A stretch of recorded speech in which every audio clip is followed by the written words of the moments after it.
వీడి పరిస్థితి అంటే నాకు అసలు అర్థం కావట్లేదే. అదిగో శివ. ఎక్కడాడు శివ? శివ ఇంటి సిగరెట్ తాగుతున్నాడు, ఈయనకి తెలిసిపోద్దేమో. శివ కాదండి. ఇటు వెళ్దాం సినిమా హాల్ కి. సినిమా వద్దులేండి, ఏదైనా ఐస్ క్రీమ్ తినేసి వెళ్ళిపోదాం. నాకు ఆఫీస్ ది ఇంపార్టెంట్ కాల్ ఉంది. సరే. అమ్మో అన్నగారు డబ్బులేరా? ఇదిగో అన్న డబ్బులు. ఎంతరా ఇవి? 8,000 అన్న. రాండ బట్టి 80,000 రా. ఆపండి ఆపండి, బండి ఆపండి. ఏమే రేయ్, మా బిడ్డనే కొడతావా? మా బిడ్డనే కొడతావా? మా బిడ్డనే కొడతావా? వీడు మీకు బిడ్డ ఏంటి మేడం? ఈ పిల్లడు మా మరిది. అయితే మాకెందుకండి?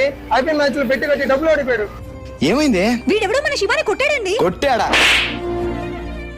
ఎందుకు కొట్టారా నా తమ్ముడిని? ఈ పిల్లడు బెట్టింగ్ లో డబ్బులు ఓడిపోయి డబ్బులు ఇవ్వట్లేదన్నా, నన్ను ఎందుకు కొడుతున్నారు? జోదం ఎగలేదంటే అందులో మళ్ళీ రిబాబు రేయ్.